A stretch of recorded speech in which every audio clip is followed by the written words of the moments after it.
તો દર્શક મિત્રો, જગન્નાથજીની રથયાત્રા અને હર્ષોલ્લાસ સાથે અમદાવાદમાં અત્યારે નીકળી છે અને તમામ રૂટ પર ભક્તોનો જે પ્રકારે પ્રવાહ જોવા મળી રહ્યો છે દર્શન માટે, જે જગન્નાથજીના એકવાર માત્ર દર્શન થઈ જાય, તેમના રથના દર્શન થઈ જાય, તે માટે ભક્તો અત્યારે તો તલપાપડ જોવા મળી રહ્યા છે. સરસપુરનો માહોલ જે ભક્તિમર્યો, આપણે હમણાં જ જે વાત કરી કે સરસપુરમાં જે પ્રકારનો માહોલ હોય છે અને તે પણ જોવાનો એક ખાસ કરીને લાવો હોય છે. તમામ જે શેરીઓ છે તે તમામ શેરીઓ કે જે એકદમ ભક્તિમય બની ગઈ હોય છે અને તમામને આવકારતી હોય છે અને તમામને હર્ષભેર કે જે પ્રસાદ તેમને પીરસતી હોય છે, જમવાનું તેમને તમામ શેરીઓમાં તેમના માટે વ્યવસ્થા કરવામાં આવી હોય છે. લાખોની સંખ્યામાં ભક્તો કે જે આજના દિવસે ત્યાં પ્રસાદી ગ્રહણ કરતા હોય છે.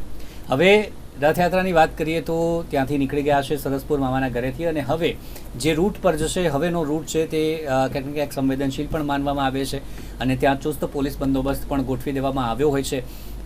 જે પોલીસ દ્વારા અલગ અલગ કાર્યક્રમો જે થાય છે, જે નાટકોની આપણે વાત કરીએ, આ સિવાય ક્રિકેટ ટુર્નામેન્ટની વાત કરીએ કે એનાથી એક એકતા જાગે, રથયાત્રા પહેલાં ખાસ આયોજનો ત્યાં કરવામાં આવતા હોય છે. અને પ્રેમ દરવાજા સ્થિત આપણે વાત કરીએ, ત્યાંથી જે પ્રકારે અલગ અલગ એકતાના દર્શન પણ થતા હોય છે. મુસ્લિમ સમાજ તે પણ રથને આવકારતું હોય છે. આવા એકતાના દર્શન થતા હોય છે.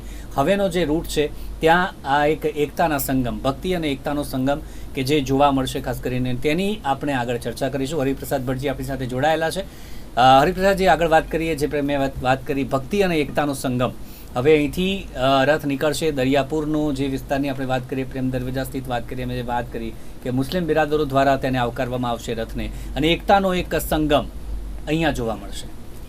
બિલકુલ, ભક્તિ અને એકતાનો આ સંગમ જોવો હોય તો આપણે આ અમદાવાદની અંદર આ રથયાત્રામાં આપણે જોઈ શકીએ છીએ. સંપૂર્ણ જગતનો સંગમ આપણે જોવો હોય તો એ પુરીની આ રથયાત્રામાં આપણે અષાઢી બીજના દિવસે આપણે જોઈ શકીએ છીએ. તો અત્યાર સુધીમાં એવું કીધું છે કે આ રથયાત્રામાં એવું કીધું છે કે મુસલમાન ભાઈઓ પણ ભક્ત બનીને આ રથ હાંકવા માટે આવ્યા છે. એટલે હવે કદાચ આપણને એવા દ્રશ્ય આપણને 4 થી 5 સમયમાં જોવા મળશે કે એના પણ મંડળ, એના પણ જે બધા આગેવાનો છે એ એરિયામાં, વિસ્તારમાં, જે તે વિસ્તારમાં રહેતા, એ પ્રેમ દરવાજામાં, તો એ લોકો પણ આ રથનું સ્વાગત કરવા માટે, ભગવાનના રથના દર્શન કરવા માટે એ લોકો ત્યાં આગળ પધારવાના છે. અને આ ભક્તિનો સંગમ એટલા માટે કહેવામાં આવે છે કારણ કે આ ચતુર્માસની અંદર એવું કીધું છે, ભગવાન જ્યારે શયનમાં જ્યારે પ્રવેશ કરવાના હોય ત્યારે પાતાળ લોકમાં રક્ષા કરવા માટે, ઉપર ભૂલોક છે, નીચે પાતાળ લોક છે. આ 14 માળનું આ બ્રહ્માંડ બનેલું છે. એમાં ભૂલોક ઉપર ભગવાનની આ જગન્નાથજીની રથયાત્રા ચાલી રહી છે અને ભૂલોકમાંથી એવું કીધું છે ભૂવલોક, એની નીચે પાતાળ લોકમાં ભગવાન સુખન જમે અને શયન કરવા માટે જ્યારે જવાના હોય ત્યારે આ આકાશ અને પાતાળનો સંગમ છે, આ વરુણ અને ધરતીનો સંગમ છે, એવું કહેવામાં આવે છે. આ ગગન અને વસુંધરાનો સંગમ છે. એવું આ ભક્તિનો સંગમ આપણને જ્યારે જોવા મળતું હોય, માનમ મહેરામણ જ્યારે ઉમટી પડતું હોય અને ભક્તોનો પણ હર્ષ અને ઉલ્લાસ હોય, તો આ સાક્ષાત ભક્તિનો સંગમ, ભક્તિ દેવી સાક્ષાત આપણા આ અમદાવાદ નગરની અંદર આવી ગયા હોય. અને ભક્તિ દેવીનું પ્રતીક એ રાધાને પણ માનવામાં આવે છે. તો એ એવું કહેવામાં આવે છે કે રાધા તુમ બડી ભાગીની, કોન તપસ્યા કી, તીનો લોક તારણ તરણ સો તેરે આધીન. તો એ ભગવાન જ્યારે જગન્નાથજી પોતાના ભાઈ અને બહેન સાથે આ મામાના ઘરે જ્યારે આવ્યા ત્યારે મોસાળિયાઓએ, મામાએ, બધા જે હતા ત્રિવેદી પરિવાર પણ જ્યારે મોસાળ બન્યો ત્યારે ભવ્ય અતિ ભવ્ય ભગવાનનું સ્વાગત કર્યું. અને ભવ્યાતિ ભવ્ય ભગવાનનું સ્વાગત કરીને તો ભગવાનનો પ્રસાદ લઈને ભગવાનને મોર મુગુટ પિતાંબર અર્પણ કર્યા છે.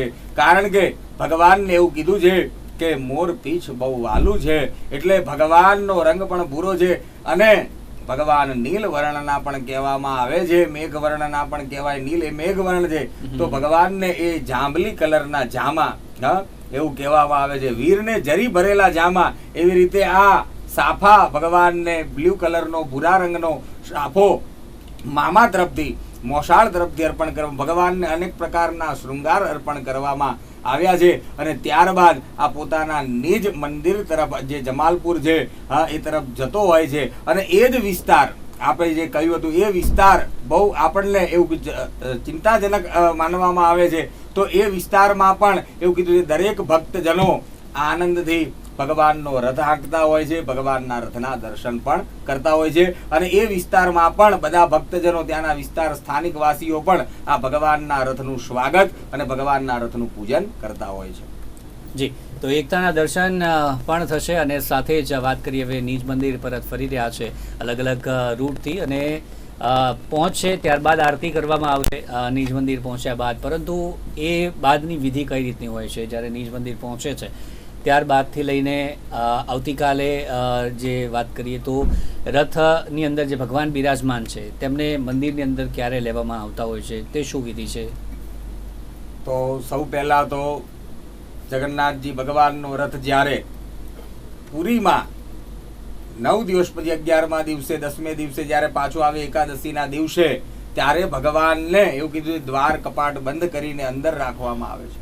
અને આપણે આ અમદાવાદની અંદર આ રથને આ જે રથ છે એ દર્શન માટે એ જમાલપુર મંદિરની અંદર બહાર રાખવામાં આવે છે. ભગવાનનું જે નિજ સ્વરૂપ છે, કારણ કે બીજા બધા મંદિરોમાં તો એક સાક્ષી સ્વરૂપ પણ હોય, જેમ આપણે ગણપતિ દાદા લાવીએ, કૃષ્ણ ભગવાન લાવીએ તો એક બીજું નાનું એમના જેવું સાક્ષી સ્વરૂપ પણ લાવતા હોઈએ છીએ. અને એ સાક્ષી સ્વરૂપની આપણે યાત્રા કરતા હોઈએ છીએ.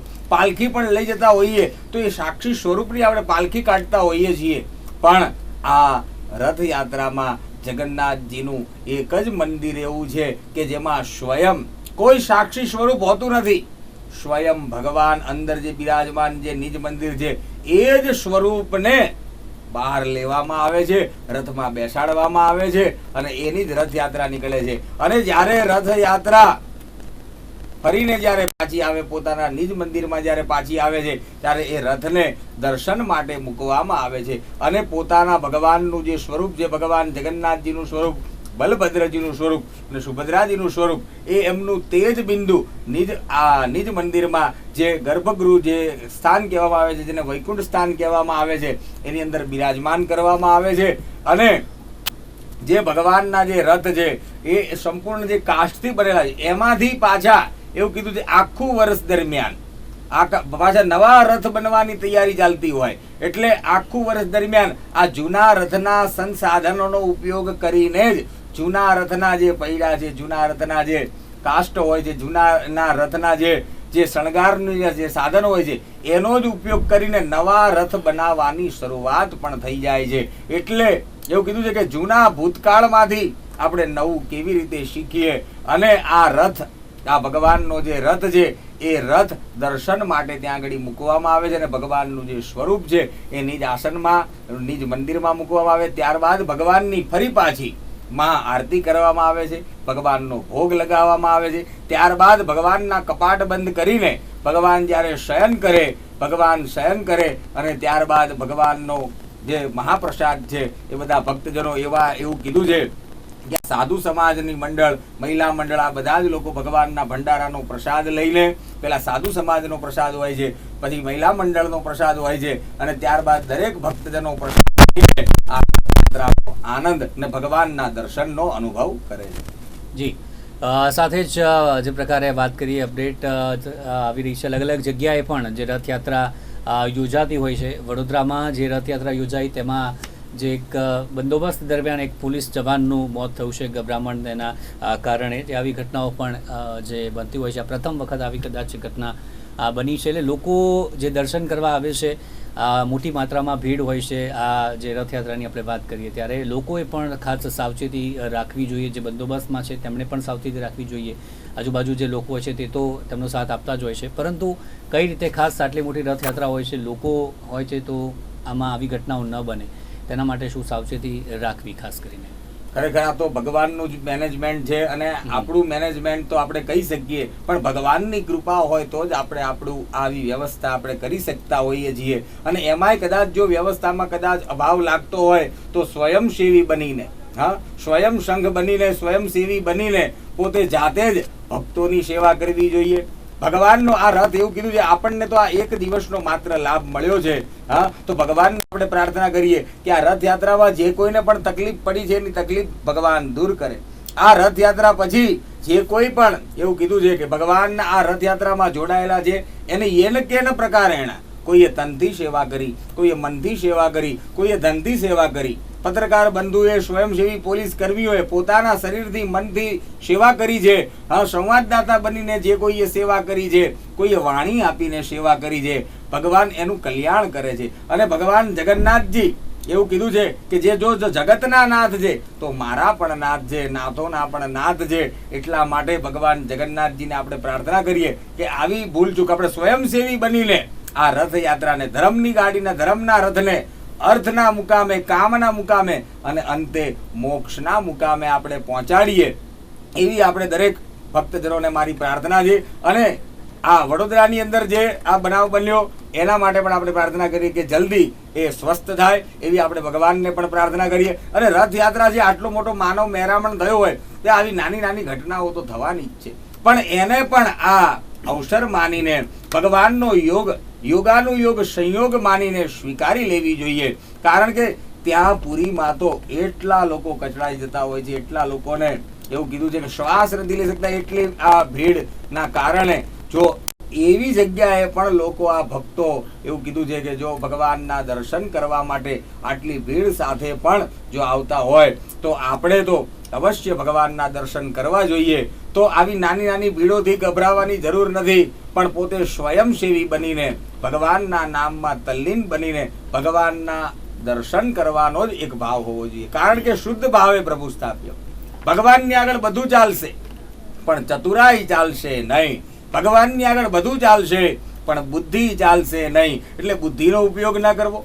હા, તમારી દાદાગીરી નહીં ચાલે. ભગવાનની આગળ બધું ચાલશે પણ દાદાગીરી ચાલશે નહીં. એટલે હું પહેલા જાઉં, હું પહેલા જાઉં. હા, કારણ કે અત્યારે ફોટા પડાવવાનો જમાનો થઈ ગયો છે. એટલે ફોટા પડાવવાના બહાને પણ લોકો ત્યાં આગળ આવી રીતે ક્યાંક નીચે પડી જતા હોય છે, કોકના પગમાં આવી જતા હોય છે. તો પોતે સ્વયંસેવી બનીને જાતે જ પોતાનું ધ્યાન રાખવું છે. ભગવાન તો બધાનું ધ્યાન રાખે જ છે.